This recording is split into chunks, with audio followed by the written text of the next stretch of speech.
This episode is sponsored by Arc IT, and you'll find out more about them later on in the episode. This episode is also supported by Enscape, empowering your design workflow by turning your BIM model into an immersive 3D experience.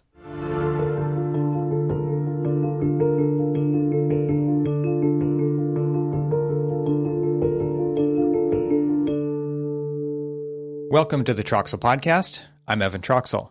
This is the podcast where I have a conversation with guests from the architectural community and beyond to talk about the coevolution of architecture and technology.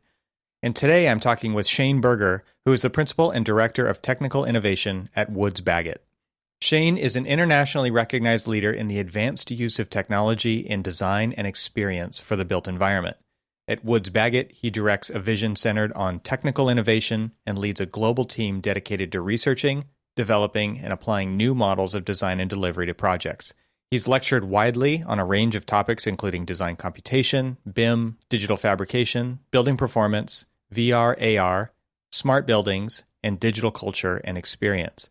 He's also a proud father, lapsed jazz musician, and one of the many cyclists who commute to work in New York City every day, or as you'll find out in this episode, why he chooses to walk to work as often as he can.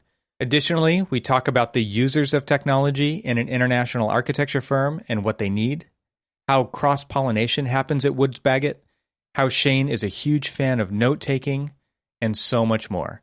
So without further ado, I bring you Shane Berger.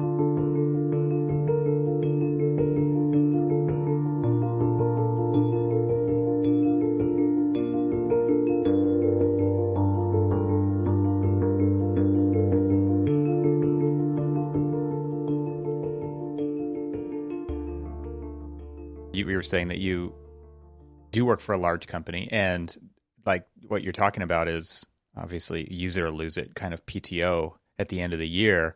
Only a certain amount usually rolls over, and if you don't use it, it's gone. And that is kind of unfortunate, but it happens to a lot of people in architecture because they're like, oh, I'll take it. And then December shows up and it's heads down month because we got to do all the things that have to be done to get the permit sets, or to get things in before the code cycle changes, for instance. So this is kind of the life of an architect at the end of the year. It sneaks up on you, and then all of a sudden you can't go anywhere.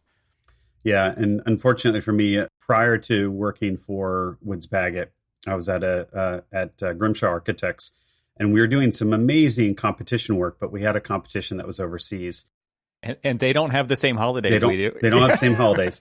Right. So our original deadline, I think, was December 27th, when the competition set was due. And then it got pushed to, I think, the first or second week in January, which meant you were still working over the holidays. There's more time. We can work more. Right. Yeah, absolutely. Of course. And it happened to correspond with one of those years, which we don't get these in New York very often, where we have blizzards. And I remembered going to the office on, I think it was December 27th or 28th, climbing over 6-foot snowdrifts to get into the front door to work all day. Back in the day, this is a great story, Shane. That's just how it happened, right? When I was a kid, we had to climb snowbanks to get into the office. Backwards with no shoes on. But the thing is, these things still happen, right? There's still requests for outsized demands on people's time.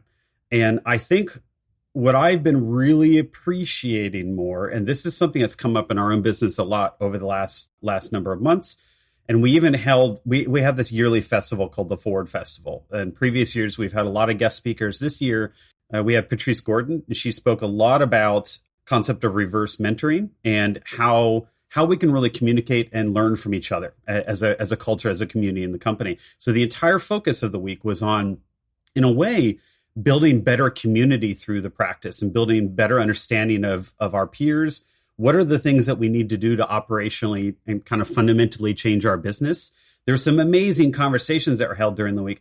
And one of the big things I've really appreciated that came up multiple times, and this comes from, I give all the credit towards younger generations than me. So I'm 45. I don't consider myself to be in the older generation, but I am in a way. So I'm in a leadership position. I do have the gray hair. Like, if people were just listening to this on podcast, they can't see the glistening gray hair on the side from the light. Anyway, I really appreciate the conversations about the importance of investing proper time in mental health, in the need for people to take proper breaks. I mean, so I've been reading a whole lot about Mihai Csikszentmihalyi's work on flow and flow states and creativity, and the importance of quote unquote downtime to the creative mind, to the productive mind.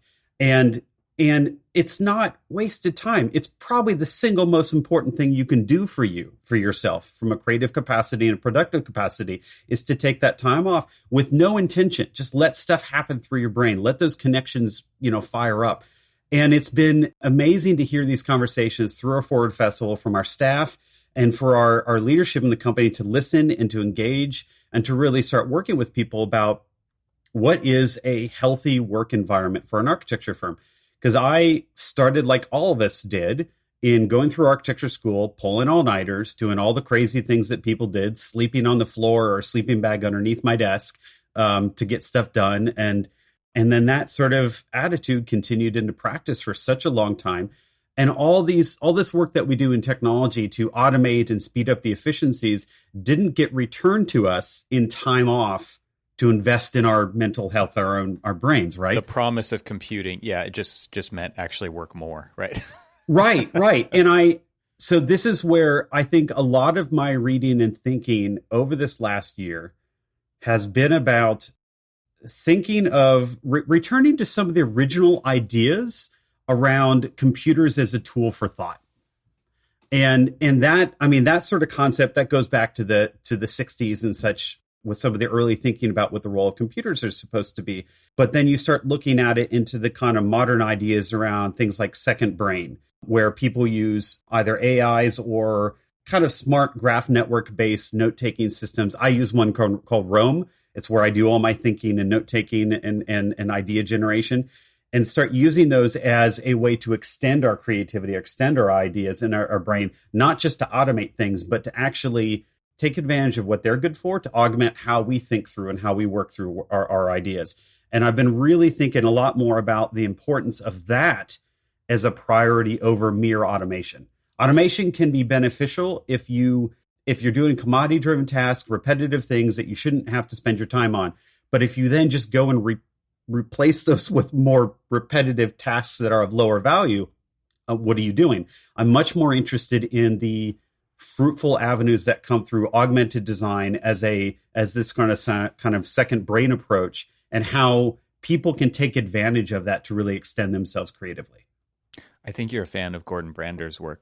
He's working on the subconscious, this note-taking app idea of, and really thinking about it in these kinds of terms, which is what he had an interesting post the other day. I've subscribed to his newsletter, and it was about the Photos app being like one of the best. And he was like, I've never really thought about it this way, but it was this Photos app it's your phone is more than a camera. It's a way to capture ideas, thoughts, memories. Everybody uses it for things that you would have never thought about using a camera before, especially in the film days when you only had a limited number of captures that you could get onto a roll of film. So they became precious, and now it's free, right? And so with even the latest kind of iOS developments with OCR built into the images and being able to copy and paste that right out of an image, you no longer even, you don't need to do that until you need to do that. So you don't need to take a picture, OCR it, pull that text out and store it somewhere else. It's just in the image now.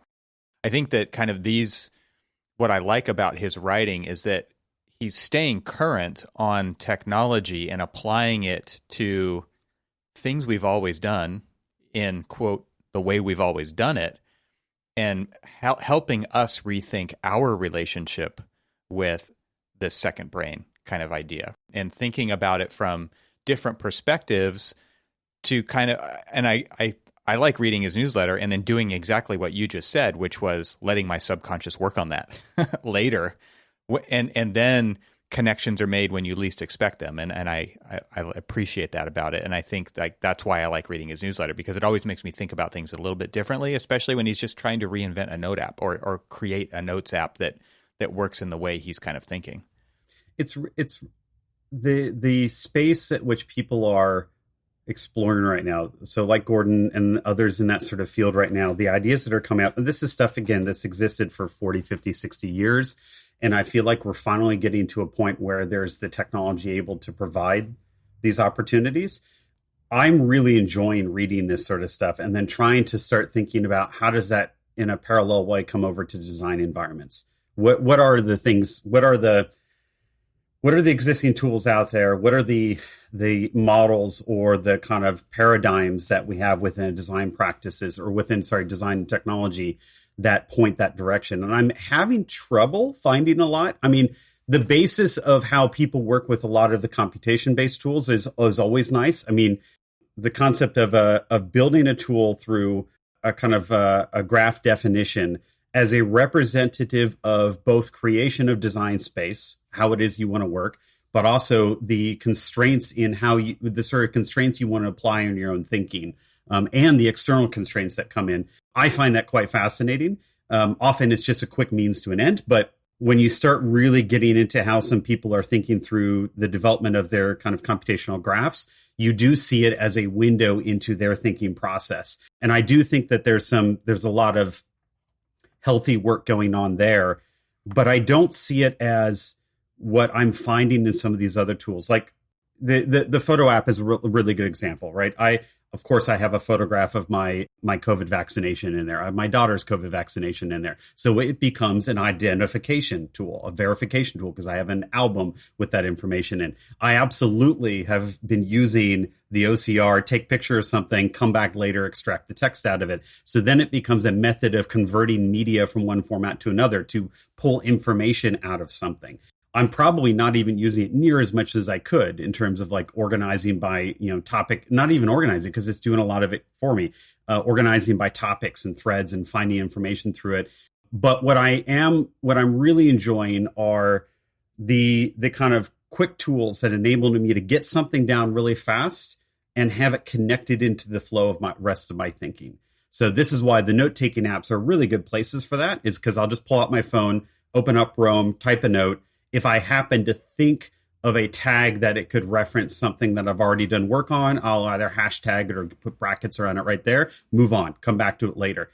I do have to say I still set myself up in the discipline of I spend my Fridays reviewing what I've done, what I've written in there, because occasionally I will find secondary and tertiary connections that I wouldn't have planned on or they hadn't anticipated. Also, my thinking since then, after a few days, might have come up with some new connections or new ideas. But also, it's just a way to clean up because I don't want it to be. It can't just be a dumping ground for my thinking. I want it to have intent.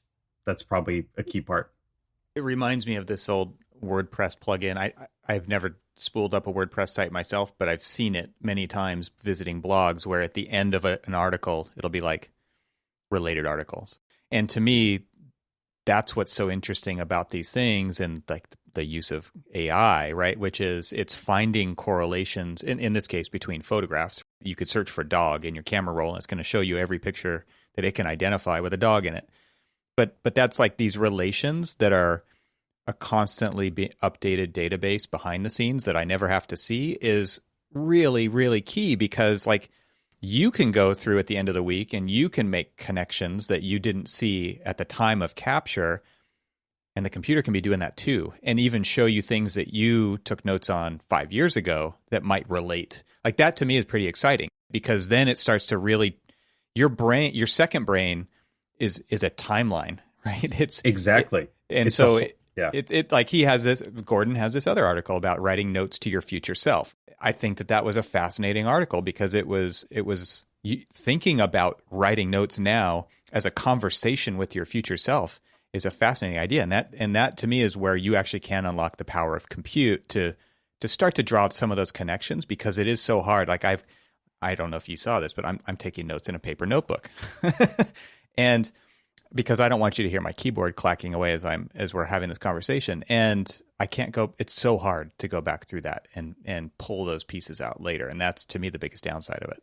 I could never trust that I would have the right notepad with me, that I would go back and make those connections. Yeah, this one lives on my desk, right? And so therefore It's bifurcated from all the other contexts in which I take notes. Yeah. Whereas I have the same note-taking apps on every device I possibly have. And it feels like I'm missing something if I don't have access to one of those. And I would say, so I've invested for at least the last year in putting things into that. I also use Readwise with my Kindle. So I take notes in a Kindle, which then syncs all that through Readwise directly into my Roam my Roam notes, which then means I have access to all the notes and comments that I've made on books as I've been reading them. So to your point, like investing in your future self, here's something I want to get access to. So what was really beneficial for me was when I was going through the ideas of what I wanted to present at the AEC Tech Conference a few weeks ago.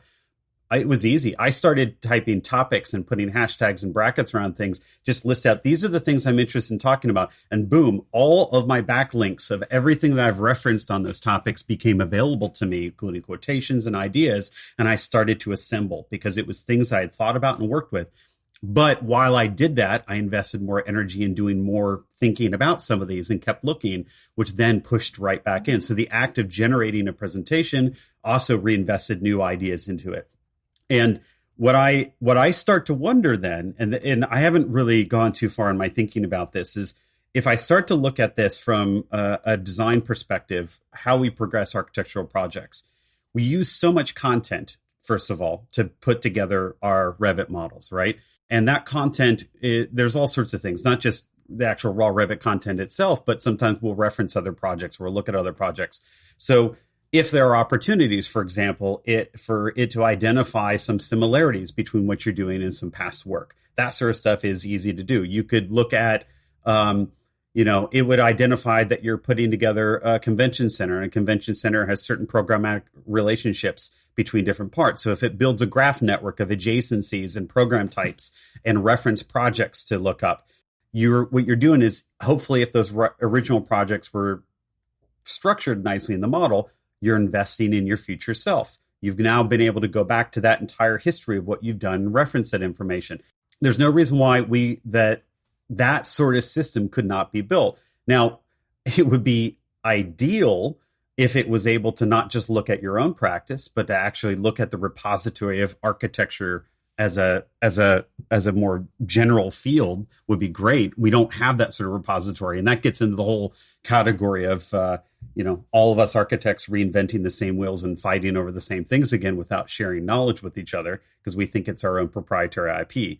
That's a whole other thread. But I'd be really interested in this idea of, and this goes back to the Doug Engelbart concept of the computer as a proper assistant, as a partner, as someone who, as something that is able to go through and provide you with relevant information at the right time, not unobtrusively, but provide you with that information and is able to look through the past history of things that you've done to give you new insights on your project and then project forward what possibilities might come. Not necessarily automate everything, because this is where you get into the space of where, so Richard Sennett in his book, The Craftsman, talks a lot about the importance of really understanding the tools that you work with and the sort of resistances that they have and their capabilities, such that you actually understand the problem better. So by working with that tool and working with the problem, you actually have a better understanding of how to resolve issues around that problem, or how to work with that kind of creative object. When everything becomes too easy and too automated and too simple, you remain disconnected. You have no connection to the problem itself, and you're not going to dig in the same sort of way. So I'm not saying we should intentionally make our problems or our software hard to use. That's not what I mean. But there is an importance to not disconnecting ourselves from an understanding of what the architectural problem is, or the modeling problem, or the design problem, or the problem of how we design space for people. We need to have that relevance there. So I hesitate from too much automation in that space, but I do very much like the advisor, did you know this is related to this? I'm not saying Clippy in the bottom right-hand corner saying, it looks like you're designing a tower. Would you like to add a core? That's not quite what I mean, but maybe a little bit. Well, I think there's the version we have, because the thing you're talking about that we have right now is called the internet, that everybody's kind of contributing to. And we have Google, which kind of is a layer across the internet to find the things that you're looking for. And unfortunately, it's been gamified with advertising and distractions and all these. It's hard to actually find what you're looking for because of all the noise. and the lack of quote unquote structure to all of this stuff, because we're not all tagging things the same way. Not everybody's as good at using keywords as other people. And so it becomes kind of the problem of search is a big one. What I'm thinking of when you're talking about all this, as far as the computer being an augmentation tool, is the Star Trek computer. That it's one computer that is inhabited in the ship, but populated by everybody in the ship and everybody that came before the ship. And it's this one place, this one repository, which for us is the internet, right? But for there, it's very specific and purpose built. It's all of the knowledge ever captured in one place, and you just simply ask it what you're looking for, and it provides it. I think that, to me, that is kind of an interesting thing. Like you said, it's been around for 50, 60 years. These ideas are not new, but we haven't built that perfect version of it, and let alone globally, but just even in our own companies. And I think that the things that you're talking about are basically what Ian says at Hypar, right? Like, stop starting with a blank page. You've got all of this stuff, this experience, these assets built up over time, and yet we still start at a blank page because it is difficult to go back to that last convention center project, even though that data does exist, and pull out those adjacencies and use that as a starting point, because everything is kind of still hard-coded. It's not very malleable. It's not very flexible. It's hard to copy and paste that from the old project into the new one, and you might not want to do that anyway, right? So there's a lot of constraints working around this idea still. I think there's an assumption that architecture often does start with the blank page because you explore a solution by designing, or you explore a problem by designing solutions. The first thing you do is design. And it's missing out on the kind of fundamental aspects and importance of research that could come at the front end of that, to truly understand the problems, truly understand what had actually come before. The discovery phase, right? That's what. Yeah, I mean, you do have things like precedent studies and all that kind of stuff, but we don't have our own knowledge readily available to us. I've been having a lot of conversations within our practice about trying to make sure that we are keeping some of the ideas and some of the data associated with our models as relevant as possible for as long as we can, to invest in our future selves. And some of this is thinking purely from an operational perspective.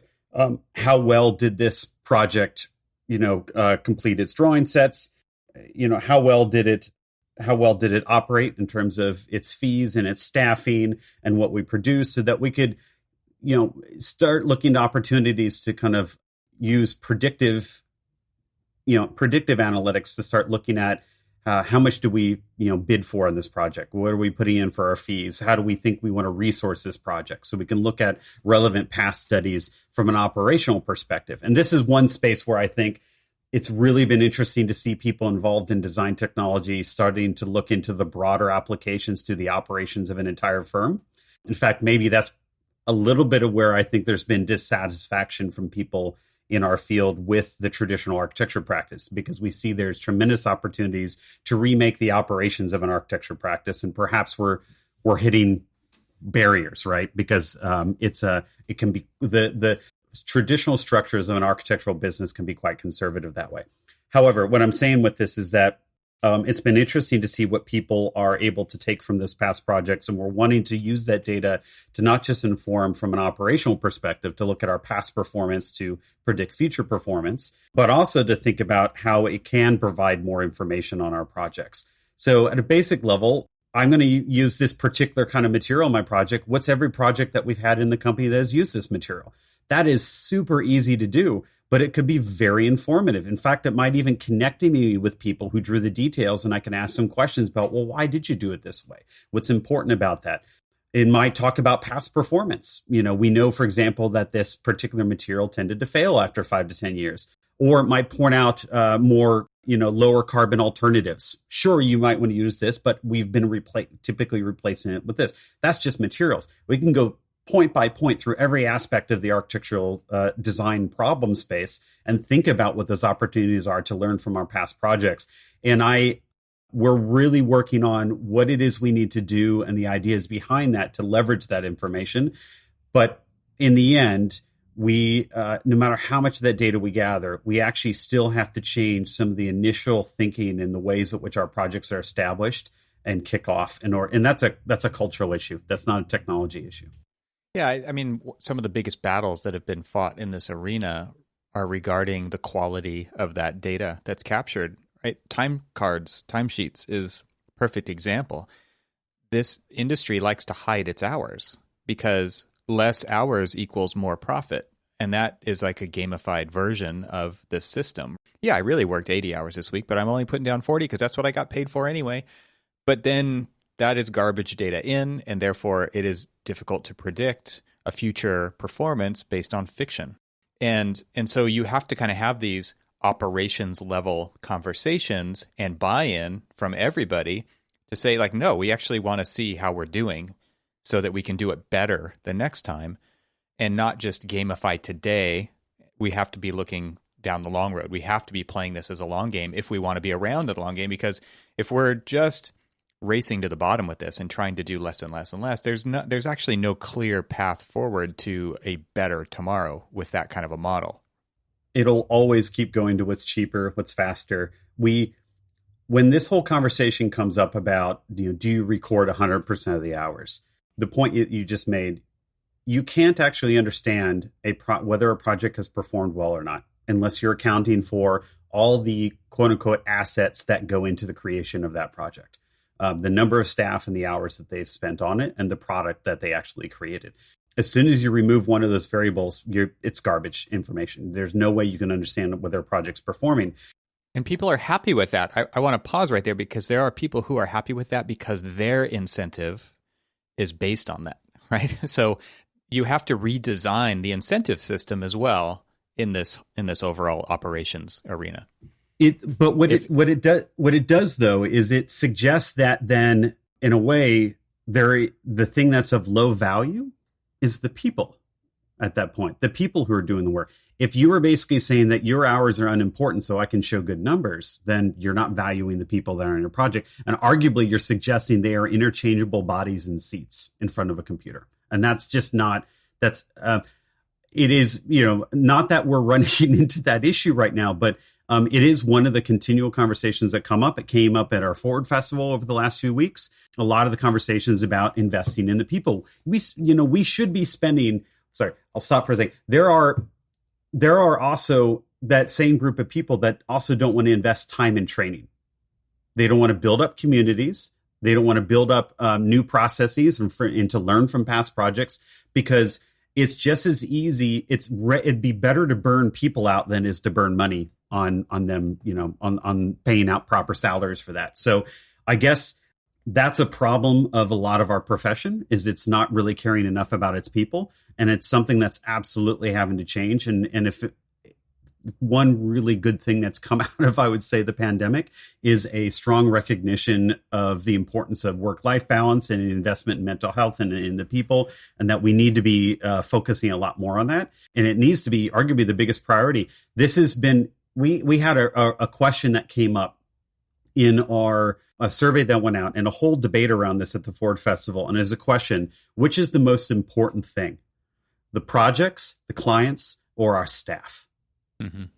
And what I was really glad to see was that staff was continually coming out on the higher end. There was still a lot of recognition of the importance of our projects and our clients, but the general view was a proper investment in staff will turn any project into a successful project and will help make any client happy. But the starting point has to be in the investment in the staff and treating them well, giving them opportunities, empowering them, giving them career paths, paying them properly, giving them time off, all that sort of stuff. And when you do that, then you open up tremendous opportunities for both your projects and your clients. So I think this has been a reckoning for our industry, and I hope it continues to go this sort of direction.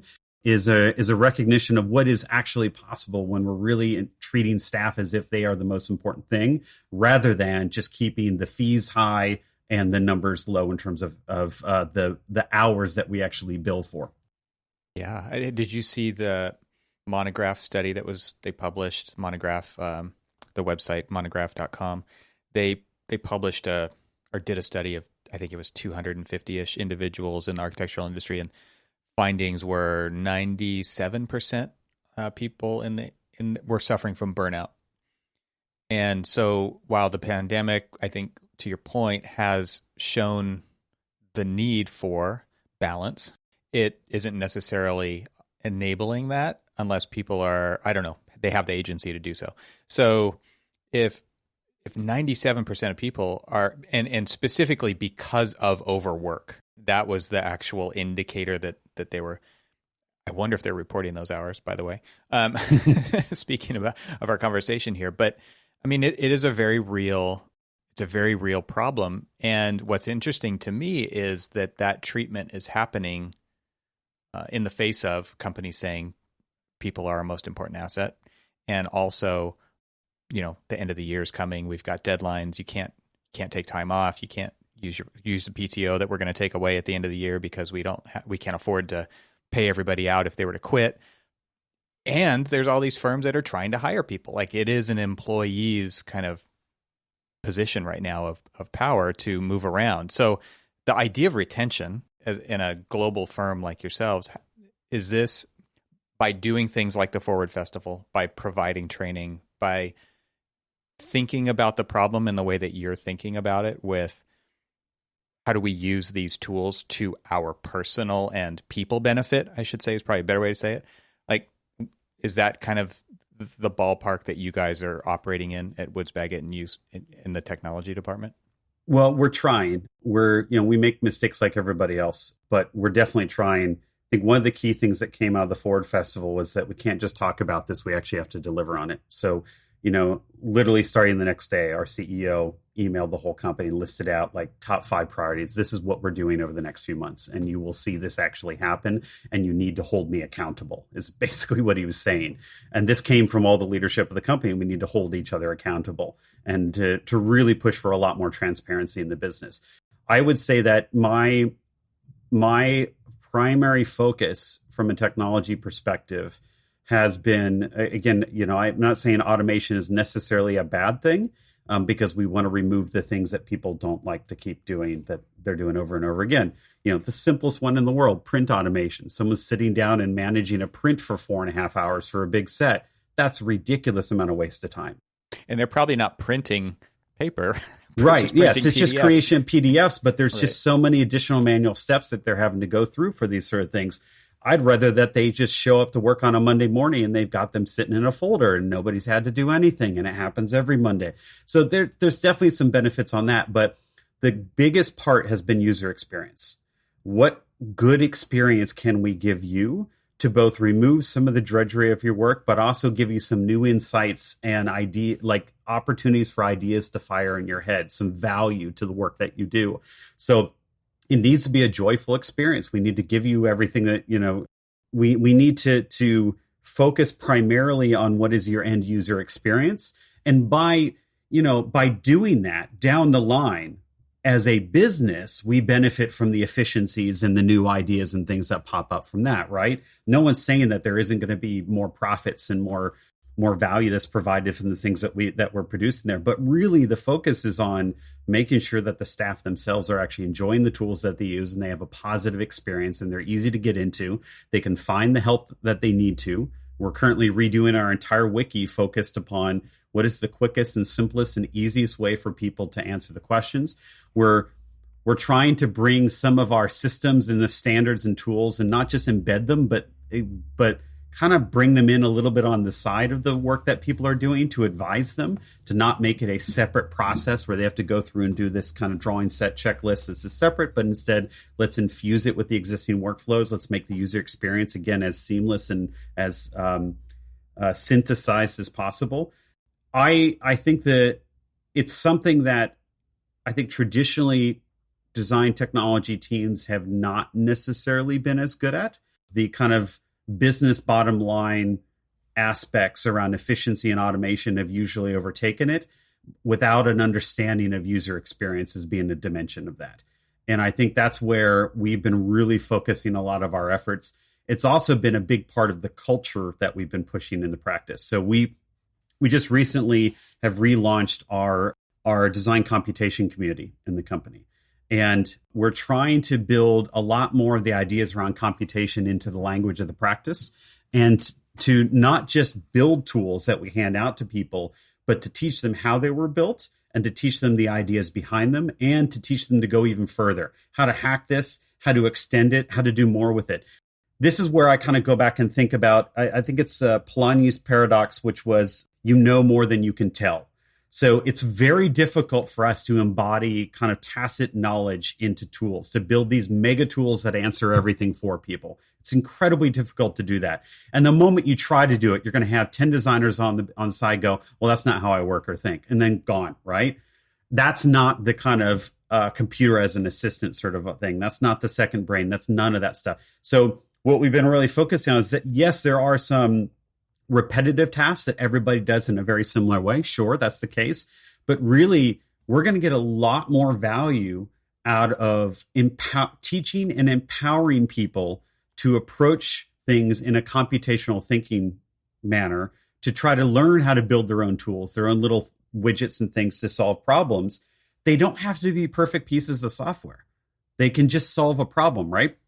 And they only have to solve it once, necessarily. They don't have to keep solving it over and over. Yeah, exactly. Now, this is not to say that some of these don't elevate up the chain and become some repeatable tool that we deploy. And we have software developers on the team, and people in the whole community is intended to communicate with each other. Hey, I built this little widget that does this. Oh, I'm interested in that. Let's work on it together. Well, we've got a whole Bitbucket or GitHub site where they can share. We've got Teams channels.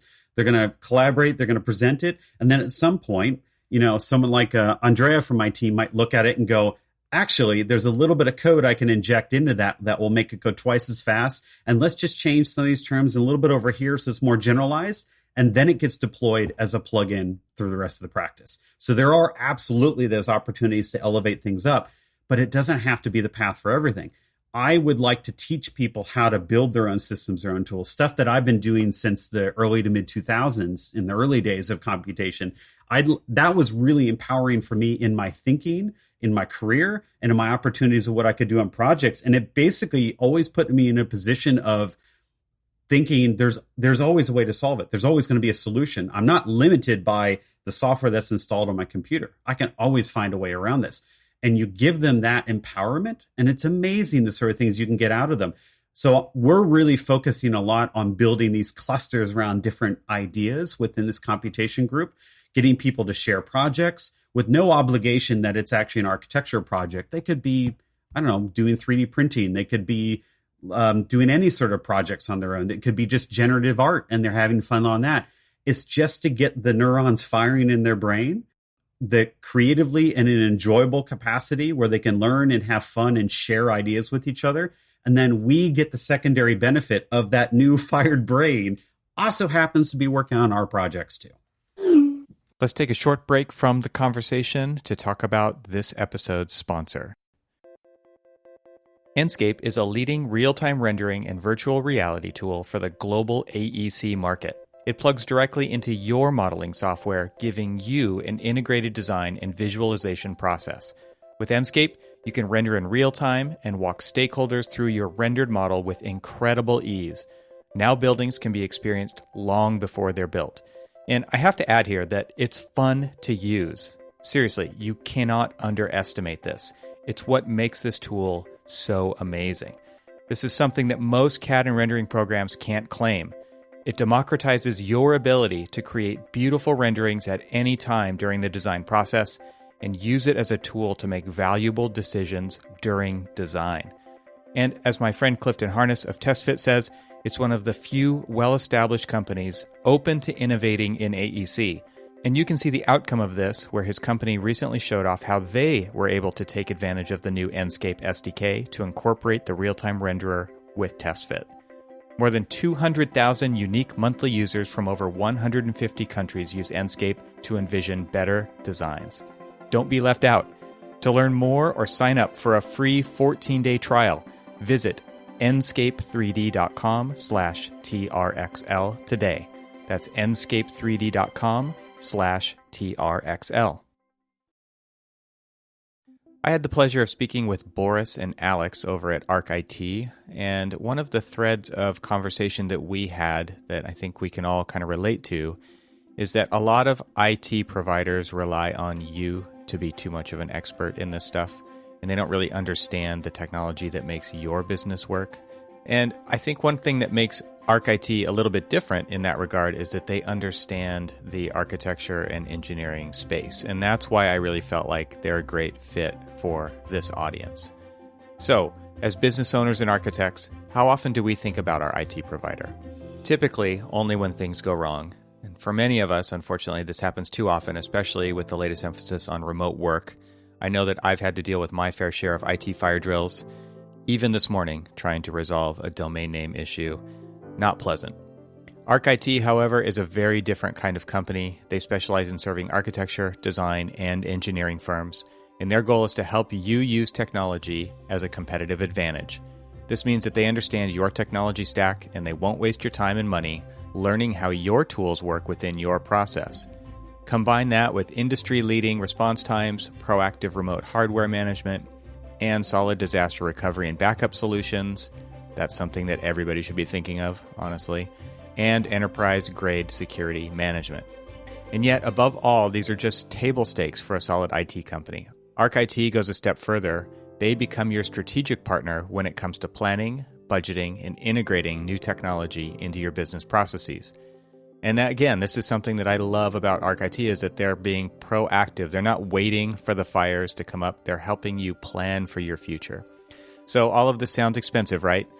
Nope, because ArcIT is highly specialized for our industry. Their pricing is on par or in some cases even lower than other IT providers. ArcIT is transparent and even publishes the pricing right on their website. Speaking of their website, there's also something else you should check out when you're there, and that is their Design Under Influence blog and video series. Again, adding value to IT type solutions, I think, across industry, all good stuff. So your business deserves a competent, responsive, and proactive IT partner. Reach out to my friends at ArcIT for a free consultation. So go to getarchit, that's getarchit.com, arc like architecture in the middle, and click Work with Us. And now let's get back to our conversation. I'm wondering from an insight perspective, how do you get a window into the inner workings of a day-to-day for a team member, right? Because what you're talking about is user experience. And I think what I've seen a lot in architectural firms, and it probably is not just limited architecture, but there's a certain level of disconnection by leadership, by people who do the work versus the people who maybe do the strategy or focus on various levels of the business. So you seem like you're really have a lot of insight into, I almost want to just go put this in the empathy column, right? Which is what is the actual day-to-day like for our people, and how can we make it better? And you happen to do that probably, but 90% of the time with technology, right? But you seem very connected in that way. And so I'm wondering like how, obviously it's intentional on your behalf, but how do you do that? And what can you do? What can you say here that would encourage other leadership to do that? Because it is so important to be connected to the people who are actually using the tools to deliver the projects for the clients to make the business continue. Like there's all of this stuff is interconnected, like you're talking about. And you've got, I like what I hear from you as far as having that connection with people and implementing things that make their day-to-day better. So, I mean, some of this comes from the fact that I was them for quite a while. I was one of those people working all the long hours that everybody did. I also was heavily involved in design computation through the mid-2000s into early 2010s and ran into the same barriers of career opportunities that a lot of them did. In fact, I left the previous practice because I hit a dead end from a career perspective. So when I see what they're doing, it's not to say that their life is exactly the same as mine, but I see some similarities and I see some struggles. And I know what it turned into for me, which was I quit that job and moved to where I am now, where now my primary job is to focus on technology and user experience, that side. So that's one dimension of it. There's a few things that come to mind for me. In lean manufacturing, there's the idea of the Gemba walk. which the Gemba walk, when it comes out of what was originally the Toyota production system, which is you have, as a leader, you have to understand enough about what's going on with the systems that they would walk the floor. They walk the factory floor, watch people actually do their jobs, and think about what that means. But in addition to that, to listen to those people. What are they running into? Do they have ideas of what could improve this system? They're the ones on the line. They know exactly what's happening there. Don't come in thinking that you've got all the answers, right? So there's got to be those conversations with people. Now, I run into a bit of a difficulty that at Woods Boagot, I work for one of the smaller studios, or less than 50 people. And you're global, so you've got offices everywhere. Yeah, so that window into has got to be... My window's a little on the smaller side, and it's also, I would say, it's a Western culture, North American culture aspect of it, which is different than what I run into from Shanghai to Dubai to Adelaide, Australia to Sydney, right? So there's differences in every one of these cases. I do, however, get to sit on video conferences and presentations by those other groups. That's a portion of it, but still not the same. One of the big things that I'm trying to do to make up for some of those things that I don't get by seeing outside of my own individual studio is try to build up communities where we do share this information. So there's three things that I was reading Daniel Coyle's Culture Code about a year or so ago when it came out. And it brings up three specific things that are key to building up the culture in a community. One is building safety. And this is something that has been huge for me. I need to be that person that any of these people feel safe talking to, because often they're being critical of their studio, maybe their leader, their design leader they work under, or a principal or a colleague, or the operations team. They need to feel comfortable being critical of me, because I make decisions and I want them to feel comfortable that they can say, I really don't think this is the case. So I need to make them feel like this is a safe environment. And one of the ways that I can make them feel it's a safe environment is the second part. He brings up shared vulnerability. I need to feel comfortable sharing enough about myself that they feel that I can have that empathetic response to what they're saying. So we're in a safe place. We're having conversations. I want to hear about what it is you're running into, and I want to hear your ideas of what would go on, what we do after that. The third part he brings up is talking about establishing purpose. And that ultimately means we don't want to be in a spot where we're just sharing what's going wrong and we just sit there and we wallow and yes, we're patting each other on the back and we all have our war stories. You have to have a trajectory. Where are you going after this? What are we doing after this point to make this different? So to establish the purpose of why we're trying to make things better and where we think we want to go, and that they are part of that and determining that and making that happen, and they are empowered to help make that happen. So I think a key part of it just is that because I'm based in this one studio, and unfortunately I've not been able to travel to the other studios for 2 years due to COVID, I have to do all this stuff virtually. It's pretty tiring, especially when you're on a lot of late night calls with Australia and China and other places. I would rather go to the studios. And often when I do go to those studios, sure, I have meetings with people, but I also spend a lot of time just walking the floor, seeing the projects, sitting in on design reviews, knowing where the ultimate goal is that they want to get to, taking people out for coffee, drinks, just getting to know everybody and letting them talk with me. Building a relationship, right? Yeah, exactly. I think probably the single most important thing that I can do at Woods Boagot is to be hyper connected and as empathetic as possible to hear what people are doing, because otherwise my decisions that I'm making are out of context of what our real day-to-day life is. And again, this is not to say I don't get it wrong, because I do hear about it when I get it wrong, and I want to hear about it when I get it wrong. I hope everybody knows that. But I think my general view is that what I do is not hierarchical. I'm not coming up with my ideas and then infusing them on the rest of the company. In the same way that my job isn't to be the one that runs the innovation group or to come up with all the ideas. That sort of thing doesn't work. It's too much of an other. The hierarchy means that people can dismiss it. They're not interested in. I'm much more interested in the kind of hierarchical, self-organizing, emergent ideas sort of culture that you get, where the entire point of what I'm trying to do is to foster knowledge sharing and kind of spark creativity through that sort of knowledge sharing. And you can't do that unless you know the people who are involved and the situations that they're in and what they want to do, what their aspirations are. I can imagine by creating a culture like that, there's a lot of ideas being generated all the time. and you're asking people to be vulnerable because it's a safe place. They're allowed to do that. You want them. You want to encourage that.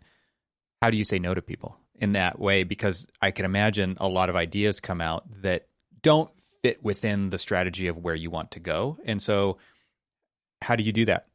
It's a good question. I think the first thing is that I have to reiterate back to people that their ideas, even if they are not ones that will be actioned immediately by our company or by our team, are still of value. That there are other dimensions perhaps outside of them that are helping determine this particular direction. So, some of this is about me giving them the insight of the larger system. All of this is like a systems dynamic type of thing. This has to push and this is related to this, and all these things are interrelated. So some of this is about me giving them some insights into the decision process, into the thinking. Why is this important? Why are we going to hold on that for now and move on to something else? They have to understand the reasons why that purpose is the purpose that was decided on versus their particular idea that they came up with. The other thing is to just to say to them, in some of these cases, is to say that, sure, I'm not going to have my team invest energy in building that sort of thing, but let's talk about opportunities for you to try it. Maybe there's something you can do with this, right? I'm not going to be so top down or a gatekeeper that I'm saying you can't go off and learn something from this and do this. It's just saying we have finite resources and priorities that we've been given. I have to balance the priorities that come from our strategy board with what I see on the ground. I'm constantly having to see that there's a push and pull between each of these types of things. And sometimes it has to swing the pendulum back and forth within a single year or within a few months between one side and another. I think a key part is just sharing with them what is the decision process, how does the organization operate, and why we might need to decide on one direction versus another. I think that transparency and honesty in almost every case I can think of is well respected enough that people are like, okay, I get it. It's not going to happen. In the few cases I can think of over the last few years where that didn't necessarily work, honestly, it's because we did a poor job. The business, some aspect of the business did a poor job with that person that they were already burned out to the degree that it wasn't going to go somewhere, right? It was just too much. And I get it. I totally have full respect for their decision to say, nope, I'm going to go off and do this somewhere else then, because we made a lot of mistakes before. But the hope is that we're being very honest and transparent about how the decisions are made and what the priorities are, and engaging them in helping understanding and determine that process, that they respect that, yeah, this is what has to get done. Yeah, my question, I think, is oversimplifying it when just talking about saying no to somebody, because obviously it's not like a parent-child relationship, right? These are adults and there's trust and they are responsible for their time and using it effectively. And the best effective use of time could be to come up with, this idea and make it a reality. There's this idea in Creativity Inc., book by Ed Catmull, who CEO of Pixar, called Creativity Inc. Yeah. This idea of the brain trust. And the brain trust is kind of like an architectural crit on steroids, where it's this one kind of identified group. And the idea of a crit has always been, the feedback is there to make the project better or to make the idea stronger, better, get it back on track. I don't know what it is. It could be anything. But very much directed by the people who need the feedback, not the other way around. That to me is kind of a key component. And, the other factors that you've mentioned come into play, a safe place to do this. But using this function as a tool, which take it or leave it, like it's advice. These people have tons of experience. They are the quote unquote leaders typically because, they've gotten to that point with experience and skill, and there is trust there. And you don't have to take what they say and implement it, but it's feedback designed to make whatever the subject of the conversation have a better outcome. To me, that kind of fits into what you're talking about here with the approach of creating these communities where this free flow of information and ideas, and one person can have a good idea, another person can come alongside of it and implement something that makes it a great idea, is really kind of an organic, great way to get that feedback and have it be a safe place without a lot of pressure to come up with the best ideas. I think one of my concerns is that historically that model in an architecture practice has had that parent-child relationship. And I know even when I first went into into architectural practice, it was very much that way. There's a lot of ego involved. Yeah. Oh, absolutely. Like it was definitely that way in studio, right? You're in front of the firing squad. What's going to happen? What works? What didn't work? You weren't taught that this is a safe space where you could get up there and say, well, this is what I'm doing, but I'm struggling here. Like I don't know I don't know what's happening here. I've tried this and I've tried this and I could really use a different perspective to do that. You weren't taught to do that. You were taught to get up there and have confidence in what you've done, show that ego and be like, this is, not literally, but this is the best design that could have been possible for this thing. And that same thing happens in an architectural practice too often. I think the idea that you talked about, this idea of the brain trust, where it's the people who are on the receiving end of the critique. Even saying receiving the end of the critique feels like parent-child relationship. But on the receiving end are actually the ones in charge. They're asking for assistance. We're in the example Pixar, this scene is not working well. Where the emotions aren't being received right. Like, what is it we're missing here? There's something that's not quite right. Now, that's not to say that the people in the critique end might not pick up on something they hadn't seen. But what it is there is not a hierarchical relationship. It's a peer relationship. We're here to help each other. And what's also good about it is the same people who are on the other side may be then on the peer review of the other project. This is why one of the things that I appreciated when I was at Grimshaw, and I've seen this at a lot of practices, is sure, there are design principals who are leading the design critique, but they bring in guests from lots of projects. So it's your peers are all working with you as proper peers. We're critiquing each other. We're helping each other out. And you might get called in to be someone to help critique on someone else's project through. You treat it as an event, as a piece of community, as where we as design thinkers come together to help each other. And I think when you treat a design critique as if it's something that's on the list to do for that week, and it happens in this room under the design leadership of the only people there, you've created a hierarchical relationship that doesn't respect the thinking and the maturity of the people who have been producing this sort of material. I'd rather see it become a cultural event in the studio, something that brings everybody together. And again, I appreciated this when I was at Grimshaw. The design reviews happened in an open space in the center of the studio. People would walk up. You'd be walking by when you go get your coffee. You'd hang up for a little bit, and you'd ask a question. You were perfectly welcome to ask a question because we're there together to make the totality of our work better. And I think when we can do those types of things, that's creating the sort of culture of respect that I'd be looking for. And I think, to speak to your receiving end point, that I think a lot of times I've seen it be avoided because, once again, kind of this authorship ego takes over and says, I don't want anybody else's ideas because then it threatens my ideas. And so it can actually go both ways. The purpose of this has to be set so that the outcome is better. It's not about the people. It's about the outcome, ultimately in service to the users, the clients, right? I think there are other factors that play into that, like what does your portfolio end up looking like, right? Like there are definitely pieces that kind of complicate things or they fill in the color on that. But to me, that I think is something that people have to be very honest about this process and how it can and should work so that it is the most effective. And what I think is interesting is that you're coming at this kind of from this technology point of view, but it's rooted in practice. Like you said, you used to be that person.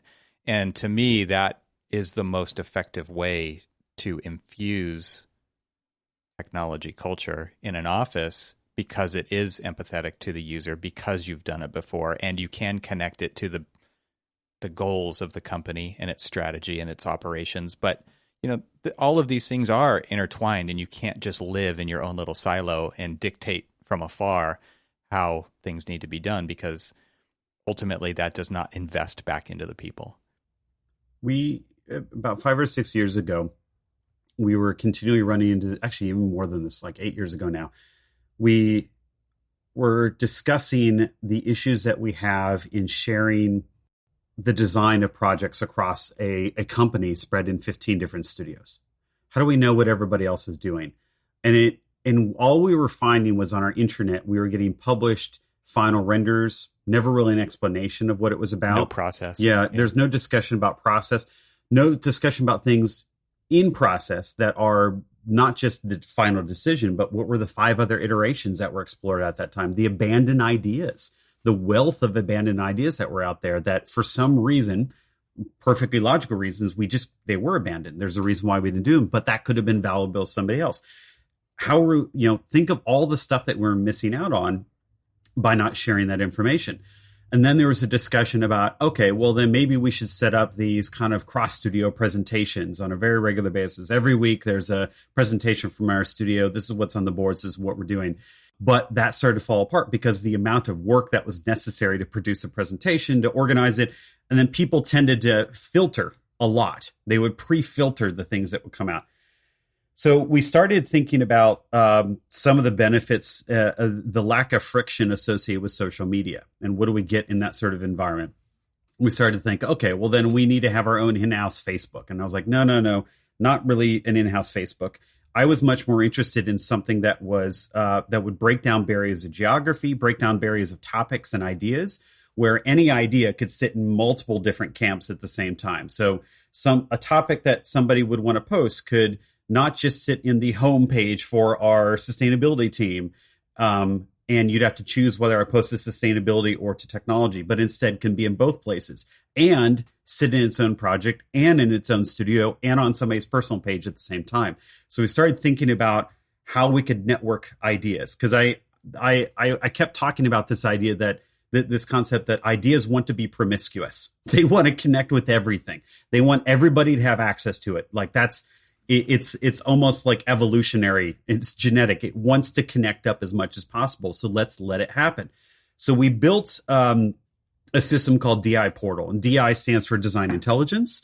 And what it is, it's kind of like a cross between Instagram and Pinterest in a way, in-house, where it's as simple as possible for somebody to just post an image, a file, or anything that they've been producing over the course of the last day. And in fact, in some cases, we didn't get too far with it. We started to build tools that would build it into the screenshot application of a Windows machine. Basically, just control, screenshot it, type a note, boom, gets posted in my project. We're still looking at building connectors into Rhino and Revit, where it'll take a screenshot of what you're currently doing. The point is reduce all friction, get things in there. It works on your phone. I could be out at a job site, take a photograph of something, tag my project. It goes into the project queue. People can comment. They can then, in the comment, they can tag other communities. So now all of a sudden an idea can connect into 8 different places. So network effect. Yeah. Right. Like, so there was a post for our Melbourne Connect project where there's a bunch of work that's done in timber on it. I'm thinking the right project, I think. And originally it was just posted to the project into that studio. I happened to see it because I follow those communities, and I then tagged our green team, which then someone else tagged the technology team because there was an approach that they did in Revit that was of interest. So then somebody who doesn't follow the Melbourne studio or that project sees it on the green team page because they follow the green team. So the whole thing was centered around the idea of how can we create a great user experience for people to share ideas as much as possible and to make it very informal and as fun as possible. You can like things, you can save things into your own boards if you want to hold on to it yourself, make it so that people can kind of collect ideas together, search by hashtags, all that sort of stuff. And I think we're up at 50 or 60,000 posts on the thing over the last number of years. A lot of material that goes in there.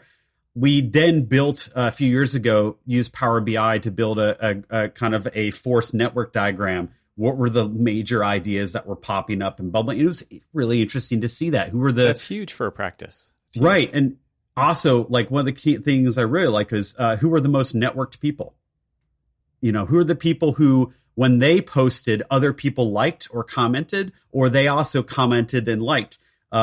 Interestingly, many years ago, and actually this was the case for up until about a year and a half ago, the most networked person that worked for us for quite a few years was someone you've had on the podcast who used to work for us, which was Brian Ringley, because he posted like crazy on the system and connected in with lots of people. And it was amazing because it really drove that hyper networked idea together, that we were a community of people. And it really started to connect people from studio to studio to studio. So while we can't have people walk into design reviews that are in the Sydney studio and you're running a design review in Hong Kong, we can see them post material that's in progress. Hey, I did this sketch. Here's a markup. We've actually been looking at connecting our digital design reviews in Miro directly up to it, so that then when a design review happens, someone can go and take a look at the board that was built. So there's a lot of stuff like that that we can start to do, that we're thinking about. Again, all about connecting people and ideas up to each other as much as possible. So this takes us all the way back to the beginning, talking about note taking. This is, how do you surface information and expose it in a very interconnected, but you could have never planned it out ahead of time kind of a way. And it makes me think of, actually funny enough, it makes me think of file systems, right? Like kids today, like I have 4 teenagers, they don't know what a folder is. Like there's just stuff, and it's wherever it is. And how do you find it? Like you go into the Photos app and you type dog, right? Like that really is how you find stuff. That's how you surface this information nowadays, versus the way that we were brought up to be very organized and structure this stuff. But the downside is, how do you find it? Where is the one place that piece of data should live? Well, the truth of the matter, like you said, it's actually 8 places, right? It's not one place. So this whole idea of surfacing information and making it easy, removing all the friction, these to me are the types of topics that leadership should be talking about inside of AEC, because we're talking about, I don't know, how old is Woods Bagot? I mean, it's 100 plus years old, right? 160 years old. It's been the 1860s in Adelaide, actually. So it's that's a lot of baggage, really old. My friend. Like there's a lot of old habits that have to die hard, especially when you start thinking about how do you connect design studios around the world to have an awareness and to be able to plug in and augment ideas to make projects better and to build people up and to advance their careers and professional development, all these things. Like this is the job of leadership today inside of architectural firms and beyond. Yeah, I totally agree. And it is difficult to get people to think about investing the step or two of time to help their future selves, or and this is harder for them to think out, not necessarily their future selves, but future others. Yes, exactly. Right. So unless they start to see the return on investment to themselves, they're like, well, why would I put this information in there? So we do need to give them that ROI, not just in terms of time save, but also what new ideas, new links that were generated. I've seen this from my work in Rome and other tools where I make explicit links, but the implicit links that pop up, the backlinks, is like, this is related to this. Like, oh, wow, yes, actually, that's great. And some of that I get I'm one of those people that tends to read more than one nonfiction book at a time, because I start connecting things with each other. It can be fun that way. But it's great to be able to explore that space, to come up with those ideas and to find those sort of links and have them presented to you. But we don't really get that within the design practice right now. I would love this idea that this might be an absolutely horrible user experience, but just thinking off the cuff with this is that as you're designing something, this whole repository of stuff that we've put into DI Portal, of all these past ideas and links and connections and people and projects and stuff that we have in there, why can't that sort of thing surface up for people and provide them just like, hey, here's a little bit of a nudge, a reference for you to look at.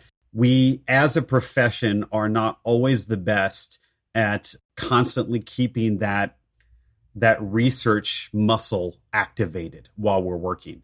We'll do our research stage and then we'll just trudge on through, come up with a solution. And there needs to be this constant feedback and nurturing of that garden. I think it's even one of the terms that keeps coming up, the nurturing of the garden of your brain and the ideas they're having. You have to keep tending to that.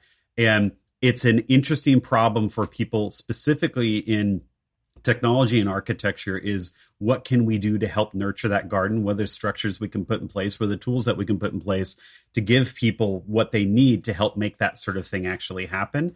We don't think about it that way. But what we're really doing in the end is we are building an augmented thinking system or augmented design system for people. We are augmenting their brains. That's exactly where we're going. And we have to understand enough about how their brains are thinking and what actually it is that they're looking for us to build our tools. That's the end game point of it. I mean, a few steps removed is all the automation and visualization and analysis tools, sure.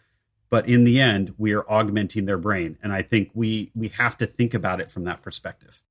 Yeah, this whole concept of doing it for the benefit of others and not just like this fits into the timesheet issue. You might be trying to look good now, but it's not benefiting the bigger organization later. Yeah. Thinking about these tools and how they could manifest and change and get better over time for other people. I mean, there's the information and surfacing that so that the next project will benefit from it. It's all connected. So I think this sounds like a great place to wrap it up, Shane. I really appreciate you spending the time. This has been a really fun conversation. Yeah, thank you so much for having me on the call. I really appreciate it. I would invite you now if you could share where people could follow along what you guys are doing at Woods Bagot, and you personally. I know you're you do a lot of speaking at conferences, and I'll put a link to your most recent one in the show notes as well. But where can people follow along with what you guys are up to and what you're up to?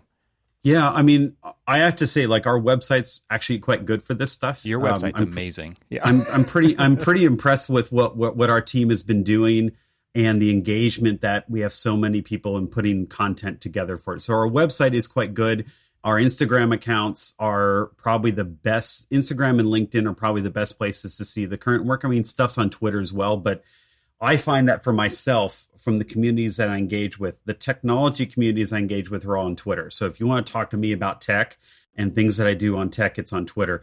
My Instagram, I mostly follow people in art, architecture, and design. The visual arts is in music is where I spend most of my time there. But you can, on Twitter, I'm just on Shane Burger. So burger with the U, just like the food. So you can easily find me there. And then in terms of the work that we're doing, I think our office website, as well as our Instagram account, I'm going to be investing quite a bit of energy in some of the stories I talked about here, some of the previous conferences, and then specifically how some of this manifests in our work, how we work with our clients, how our staff work, all these kinds of things in a whole new section of our website coming up probably in January and February. So keep an eye out. I'll probably repost it on LinkedIn and Twitter and places when it comes up, but I'm hoping to have a lot more good stories to put in there too. Awesome. I can't second all of that enough. There's amazing content on the website, and Twitter is the place to be for this kind of conversation. To extend it, I think would be fantastic if people want to engage with this. I encourage everyone out there to do that. So again, Shane, thank you so much for the time and the conversation today. It's been amazing. Yeah, thank you so much. I really appreciate it. Good to talk to you.